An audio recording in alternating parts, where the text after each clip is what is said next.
আন্দোলন চলছে, চলবে এমনই স্লোগান তুলে কমলা গার্লস হাই স্কুল থেকে ইতিমধ্যেই মিছিল বেরিয়ে পড়েছে। আমরা দেখতে পেলাম এই মুহূর্তে তারা রয়েছে গোল পার্কে এবং সেখান থেকে অভিনেত্রী উষসী রায় প্রাক্তন হিসাবে স্কুলের এই মিছিলে সামিল হয়েছেন।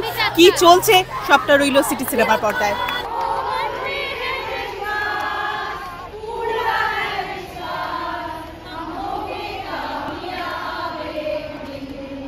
এখন আর উই ওয়ান্ট জাস্টিসের জায়গাটাই নেই, জানেন তো। এখন হচ্ছে উই ডিম্যান্ড জাস্টিস, কারণ আমরাও জানি কতদিন কেটে গেছে, প্রত্যেকটা রাত প্রত্যেকটা মুহূর্ত আমরা কীরকম উচ্চাটনের মধ্যে কাটাচ্ছি আমরা সবাই জানি। এবং আজকের মিছিল মানে মিছিলের কোনো ভেদাভেদ হয় না আমি জানি, কিন্তু আজকের মিছিলটা বিশেষ কারণ আমার স্কুল থেকে বেরিয়েছে, আমার স্কুল থেকে ইনিশিয়েটিভ নিয়েছে।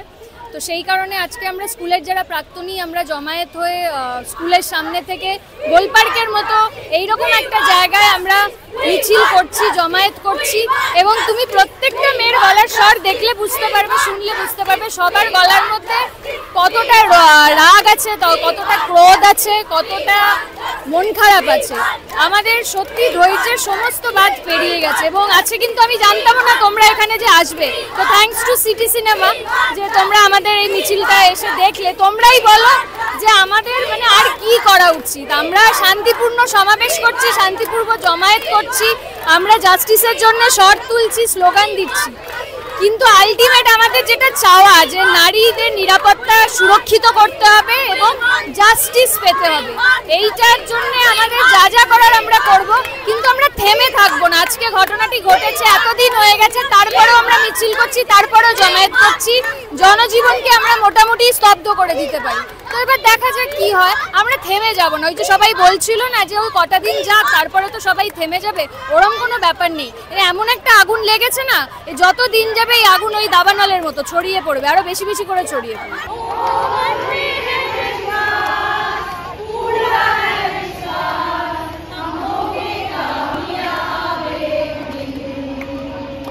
আমরা কর্মক্ষেত্রের জন্য বাইরে থাকি এবং আমি যেই জায়গাটায় কাজ করি, আমি প্রায় দীর্ঘ 8-9 বছর হলো কাজ করছি। আমার কোনোদিনও নিজেকে মনে হয়নি আমি আনসেফ, আমার যথেষ্ট সিকিউর মনে হয়েছে, যথেষ্ট সেফটি নিয়ে আমি কাজ করেছি।